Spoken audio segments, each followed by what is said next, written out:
সবার সুস্বাস্থ্য এবং মঙ্গল কামনা করছি। আমি মোহাম্মদ রুকনউদ্দিন, সিনিয়র প্রভাষক, পদার্থবিজ্ঞান বিভাগ, মাইলস্টোন কলেজ, উত্তরা, ঢাকা। দেখো, ফার্স্টে আমি যে জিনিসগুলো নিয়ে আলোচনা করব সবগুলাই আমার হাতের ডান পাশে সুন্দর করে লেখা আছে, সবাই খেয়াল করো। আমি শুরু করতেছি প্রথম শক্তির বিভিন্ন উৎস নিয়ে। দেখো, শক্তির বিভিন্ন উৎস নিয়ে কথা বলতে গিয়ে আমি ফার্স্টেই তোমাদের মাথায় একটা জিনিস দিয়ে রাখি। আমাদের এই পৃথিবীতে কোন দেশ কত বেশি উন্নত সেটা ডিপেন্ড করে ওই দেশ মাথাপিছু বিদ্যুৎ শক্তি কত বিদ্যুৎ শক্তি ব্যয় করে। কোন দেশ কত বেশি উন্নত সেটা ডিপেন্ড করে ওই দেশ মাথাপিছু কত বিদ্যুৎ শক্তি ব্যয় করে। তাহলে বুঝতেই পারতেছো সবাই এই শক্তি রূপান্তর ঘটিয়ে কিভাবে বিদ্যুৎ শক্তি উৎপাদন করা যায়। এই ওয়ার্ল্ডের সবার মাথায় কিন্তু এই চিন্তাটা প্রথমেই থাকে। আমরা দেখি এখন এই শক্তির যতগুলা উৎস আছে, এই উৎসগুলাকে আমরা কি কি কাজে লাগাতে পারি। ফার্স্টে দেখো লেখা আছে শক্তির উৎস। শক্তির যত রকমের উৎস আছে এই উৎসগুলাকে আমরা দুই ভাগে ভাগ করতে পারি। একটা হলো অনবায়নযোগ্য শক্তি আর অপরটির নাম হলো নবায়নযোগ্য শক্তি। তাহলে অনবায়নযোগ্য শক্তিটা কি, ফার্স্টে আমি সেটাকে সংজ্ঞায়িত করি। যেসব শক্তি জ্বালানি হিসাবে ব্যবহার করে শক্তির রূপান্তর ঘটিয়ে পুনরায় নতুন করে সৃষ্টি করা যায় না।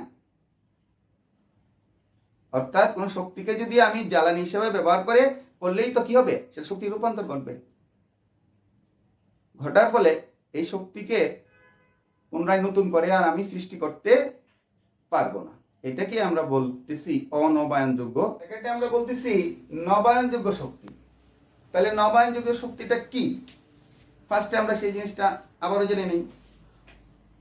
অর্থাৎ যেসব শক্তি জ্বালানি হিসাবে ব্যবহার করে শক্তির রূপান্তর ঘটিয়ে পুনরায় নতুন করে সৃষ্টি করা যায়, সেইগুলাকে আমরা বলবো নবায়নযোগ্য শক্তি। আবার বলি, যেসব শক্তি জ্বালানি হিসাবে ব্যবহার করে শক্তির রূপান্তর ঘটিয়ে পুনরায় নতুন করে সৃষ্টি করা যায়, এইসব শক্তিকে আমরা বলবো কি, নবায়নযোগ্য শক্তি। এই চারটি অনবায়নযোগ্য শক্তিকে খনি থেকে একটা বিশেষ প্রক্রিয়ায় উত্তোলন করা হয়। উত্তোলিত শক্তির তেল, দ্যাট মিনস খনিজ তেল এবং গ্যাস, এই দুইটাকে আমরা কি করি, জ্বালানি হিসাবে ব্যবহার করে আমরা বিদ্যুৎ উৎপাদন করতে পারি। তৃতীয়ত দেখা দেওয়া আছে কয়লা। কয়লাটাও সেম। এই কয়লাকেও আমরা কি করতে পারি, জ্বালানি হিসেবে ব্যবহার করে শক্তির রূপান্তর ঘটিয়ে আমরা তাপ শক্তি উৎপন্ন করতে পারি। এই তাপ শক্তিকে কাজে লাগিয়ে আমরা বিদ্যুৎ উৎপাদন করতে পারি। ওকে, 4 নম্বর স্টেজে দেখো আমাদের দেওয়া আছে নিউক্লিয় শক্তি। এই নিউক্লিয় শক্তির প্রধান উৎস হচ্ছে ইউরেনিয়াম। ইউরেনিয়ামকে যদি দেখো, আমি নিচে একটা রিঅ্যাকশন দেওয়া আছে, এই ইউরেনিয়াম 235 এর নিউক্লিয়াসকে যদি আমি নিউট্রন দ্বারা আঘাত করি, দেখো বিক্রিয়ায় বেরিয়াম এবং ক্রিপ্টন নামে দুইটা নিউক্লিয়াস উৎপন্ন হয়েছে এবং 3টা নিউট্রন এবং প্রচুর পরিমাণে শক্তি উৎপন্ন হয়েছে। দ্যাট মিনস এটা একটা নিউক্লিয়ার ফিশন বিক্রিয়া। অর্থাৎ নিউক্লিয়ার ফিশন বিক্রিয়ায় ইউরেনিয়াম নিউক্লিয়াসকে নিউট্রন দ্বারা আঘাত করে আমি প্রচুর পরিমাণ শক্তি উৎপাদন করতে পারি। এই শক্তি উৎপাদন করে এই শক্তিকে কাজে লাগিয়ে আমি প্রচুর পরিমাণ বিদ্যুৎ শক্তি উৎপাদন করতে পারি। সেই জন্যই আমাদের দেশে রূপপুর পারমাণবিক বিদ্যুৎ কেন্দ্র কিন্তু অলরেডি কাজ শুরু হয়ে গেছে। আগামী 1-2 বছরের মধ্যেই সেটা চালু হয়ে যাবে। হইলে তখন আমাদের বিদ্যুতের এত ঘাটতি থাকবে না। ওকে, এখন আমরা আলোচনা করব নবায়নযোগ্য শক্তি। দেখো 5টা নবায়নযোগ্য শক্তি আমি লিখে রাখছি। জলবিদ্যুৎ, 2 নাম্বার বায়োমাস, 3 নাম্বার সৌরশক্তি, 4 নাম্বার বায়ুশক্তি, 5 নাম্বার জিওথার্মাল অর্থাৎ ভূতাপীয় শক্তি। জিওথার্মাল দ্যাট মিন্স ভূতাপীয় শক্তি। তাহলে জলবিদ্যুৎটা কিভাবে আমি ব্যবহার করি? অনেক দেশেই নদীর মধ্যে একটা বাঁধ ব্যারিকেড তৈরি করে, এই নদীর পানিকে কাজে লাগিয়ে অর্থাৎ নদীর পানিকে বিশেষ প্রক্রিয়ায় বাষ্পে পরিণত করে ওই বাষ্পকে কাজে লাগিয়ে দ্যাট মিন্স এই বাষ্প দিয়ে টারবাইন ঘুরিয়ে বিদ্যুৎ উৎপাদন করা হয়। এখন তুমি বলতে পারো যে নদীর পানিকে আমি কাজে লাগিয়ে বিদ্যুৎ উৎপাদন করতেছি, এইভাবে আস্তে আস্তে পানি শুকাই যেতে পারে, তাহলে তো আর সেটা নবায়নযোগ্য শক্তি হলো না। এই জিনিসটা মাথায় রাখবা। আমাদের এই যে নদী, সমুদ্র যতগুলো আছে এই মহাবিশ্বের মধ্যে, পানি কোনোদিন শুকায়া যাবে না। এই প্রকৃতিগত স্বভাবের জন্য ভূপৃষ্ঠের এই পানি কোনোদিন শুকাবে না। আর শুকাবে না বিদায় আমরা এই পানিকে বারবার ব্যবহার করে আমরা কি করতে পারি? বিদ্যুৎ শক্তি উৎপাদন করতে পারি। Biomass next. তাহলে বায়োমাস কি? বায়োমাস হলো যেমন শুকনো কাঠ, খড়কুটা, শুকনো গাছ ইত্যাদিকে আমরা বায়োমাস বলে থাকি। বুঝতে পারছি ব্যাপারটা? তোমরা তো বলবে স্যার আপনি বলছেন শুকনো কাঠ, এগুলোকে যদি আমি জ্বালায় ফেলি, জ্বালানি হিসেবে ব্যবহার করি, সেটা তো আর ফেরত পাওয়া যাবে না, তাই এটা তো অনবায়নযোগ্য শক্তি। নো,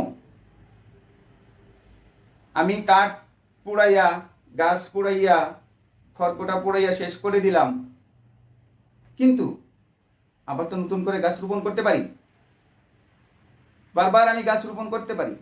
তাই সেটা হচ্ছে বায়োমাস হচ্ছে আমাদের নবায়নযোগ্য শক্তি।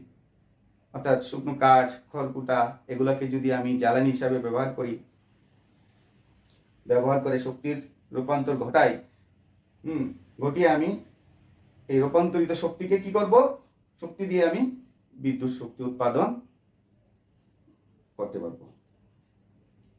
3 নাম্বার সৌরশক্তি। দেখবেন এই সূর্য থেকে আমরা যে শক্তি পাই সেটাকে আমরা বলবো সৌরশক্তি। সূর্য থেকে আমরা যে শক্তি পাই সেটা হলো সৌরশক্তি। তোমরা হয়তো দেখবা আমাদের দেশে, আমাদের ছাড়াও পৃথিবীর বিভিন্ন দেশে সোলার প্যানেল বসিয়ে সূর্য থেকে সৌরশক্তি অ্যাকসেপ্ট করে, গ্রহণ করে এই সৌরশক্তিটাকে কাজে লাগিয়ে সেটাকে বিদ্যুৎ শক্তিতে রূপান্তরিত করতেছে, এবং এই বিদ্যুৎ শক্তি দিয়ে আমাদের যত রকমের কর্মকাণ্ড আছে সবগুলো আমরা কিন্তু করতে পারি।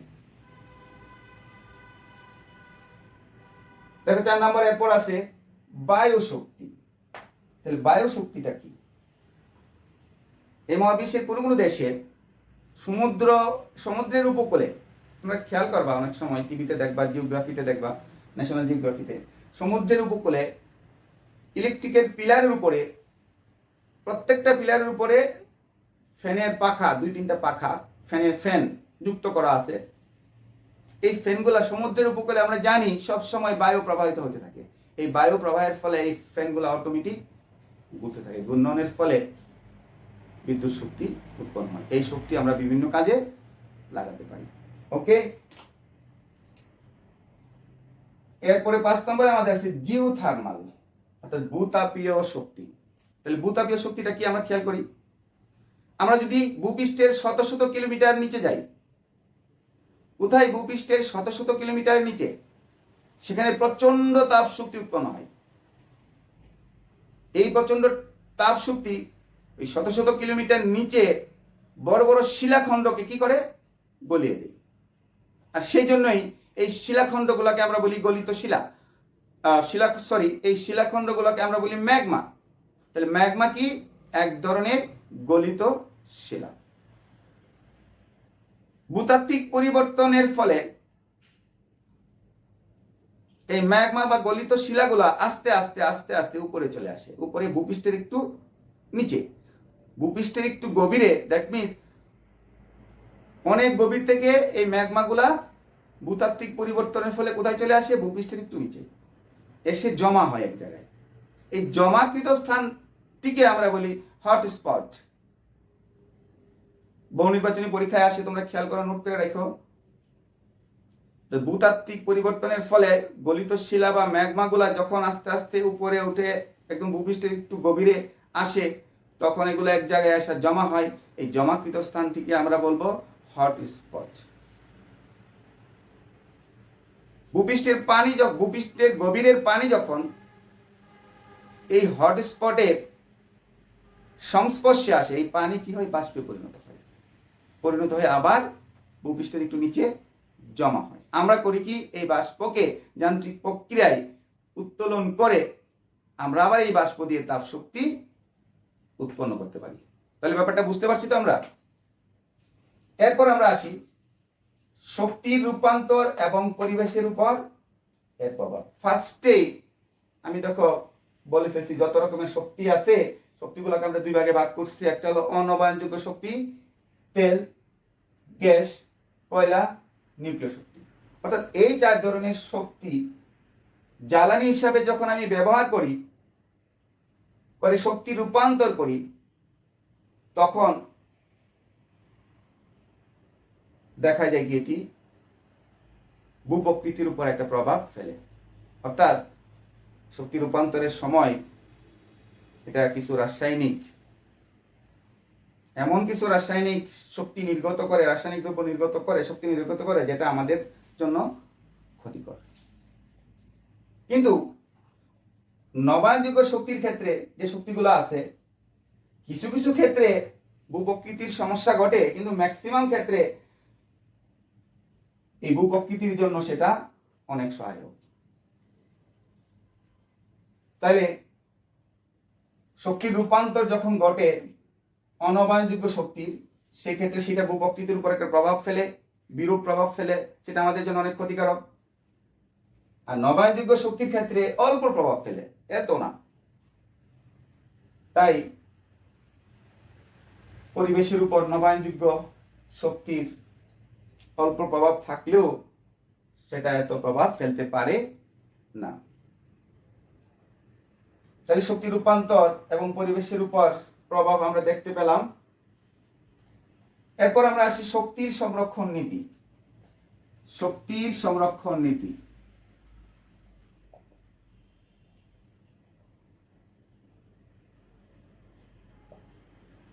শক্তির সংরক্ষণ নীতিটা কি? শক্তি অবিনশ্বর, এর কোনো ধ্বংসও নাই, সৃষ্টিও নাই, কেবল একটা রূপ থেকে অন্য রূপে রূপান্তর হতে পারে। রূপান্তরের আগেও পরে মোট শক্তির পরিমাণ নির্দিষ্ট এবং অপরিবর্তনীয়। ওকে, এখন আমরা আসতেছি বর এবং শক্তির মধ্যে সম্পর্ক। ভর ও শক্তির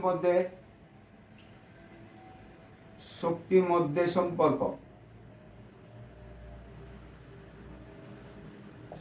সম্পর্ক কি? E = mc², যেখানে E হলো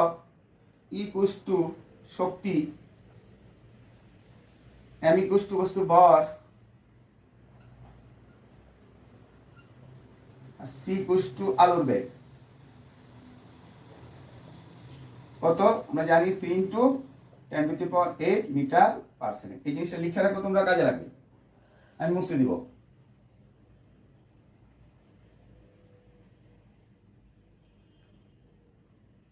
ওকে, মুছে দিচ্ছি। এখন আমরা আলোচনা করব ক্ষমতা নিয়ে। তাহলে ক্ষমতাটা কি? খেয়াল করো তোমরা, কোন যন্ত্র বা উৎস একক সময়ে যে কাজ করে, অথবা কোন যন্ত্র বা উৎসের কাজ করার যে হার, সেটাকে আমরা বলি ক্ষমতা।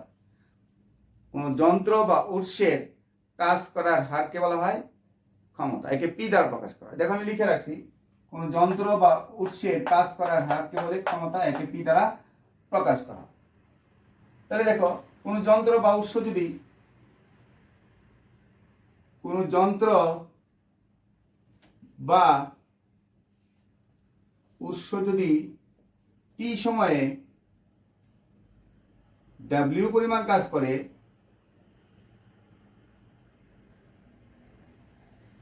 একক সময় কতটুকু কাজ করবে? W by t. সংজ্ঞানুসারে ক্ষমতা P equals to W by t. লিখে নাও তোমরা সবাই।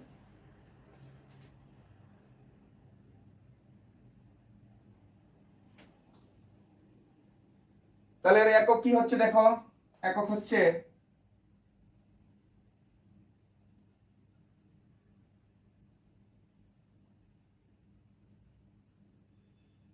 Watt per second. এর অপর নাম হলো, সরি, এর একক হচ্ছে জুল পার সেকেন্ড।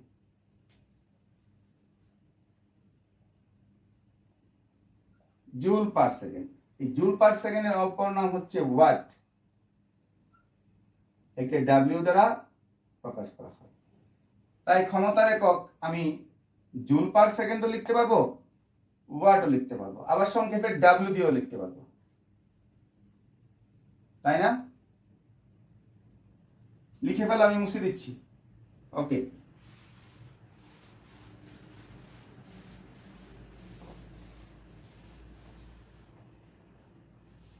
আমরা কি শিখলাম? যে ক্ষমতার ব্যবহারিক একক হচ্ছে ওয়াট। এই ওয়াটের যে ক্ষমতার একটা বড় ব্যবহারিক একক আছে, যার নাম কিলোওয়াট। যার নাম কিলোওয়াট।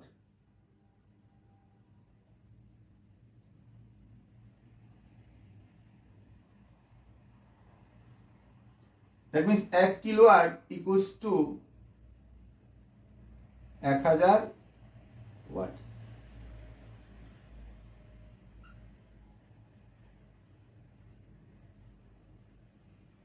ক্ষমতার একক হচ্ছে ওয়াট। ওয়াটের চেয়ে একটু বড় একক আছে, যার নাম হলো কি কিলোওয়াট। 1 কিলোওয়াট equals to কি 1000 ওয়াট। তার চেয়েও ক্ষমতার আরেকটি বড় ব্যবহারিক একক আছে, যার নাম মেগাওয়াট।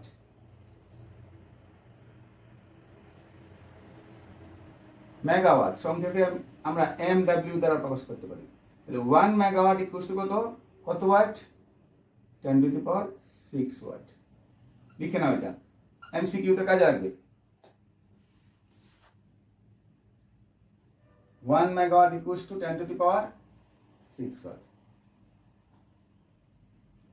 এরপরে আরেকটা ক্ষমতার যান্ত্রিক ব্যবহারিক একক আছে, যেটাকে আমরা বলি হর্স পাওয়ার। এগুলো হলো ক্ষমতার বৈদ্যুতিক ব্যবহারিক একক। তাহলে যান্ত্রিক ব্যবহারিক এককের নাম কি? অশ্ব ক্ষমতা। অশ্ব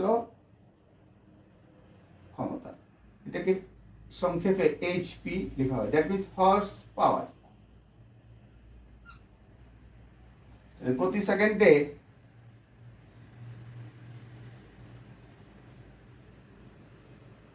746 জুল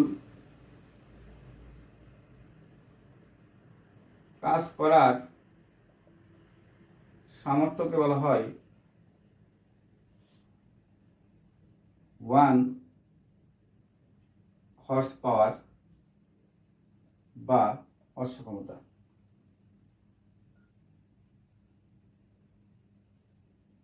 প্রতি সেকেন্ডে 746 জুল কাজ করার যে সামর্থ্য, সেটাকে বলি আমরা 1 horse power. That means 1 horse power অশ্ব ক্ষমতা, হর্স পাওয়ার বাংলা হলো অশ্ব ক্ষমতা, ইকুয়ালস টু 746 ওয়াট। লিখে নাও।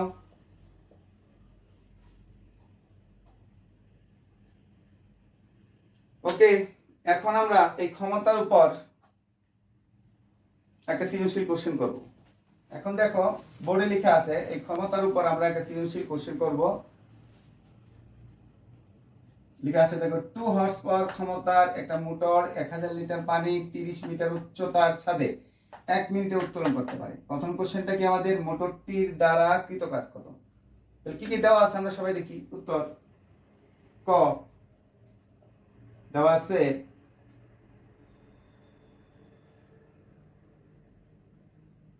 ভর, পানির ভর m equals to 1000 লিটার। তাহলে আমরা জানি 1 লিটার সমান 1 কেজি, তাহলে 1000 লিটার সমান আমরা লিখতে পারি 1000 কেজি। 30 মিটার উচ্চতার ছাদে, উচ্চতা h ইকুয়াল টু কত? 30 মিটার।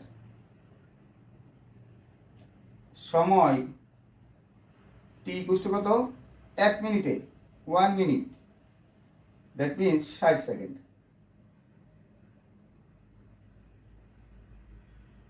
মোটরটির দ্বারা কৃত কাজ কত? কৃত কাজ W ইকুয়াল টু হোয়াট? আমরা জানি কৃত কাজ, উত্তর কৃত কাজ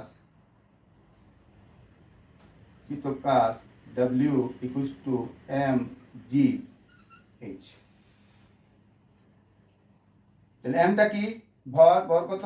1000 কেজি, আর g হলো 9.8, আর h কি? 30 মিটার উচ্চতা। এটাকে যদি আমি ক্যালকুলেশন করি তাহলে 29 4 তিনটা জিরো, হ্যাঁ, এত জুল।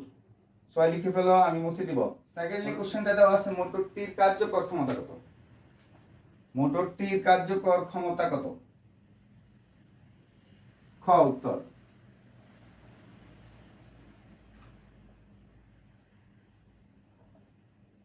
আমরা জানি কার্যকর ক্ষমতা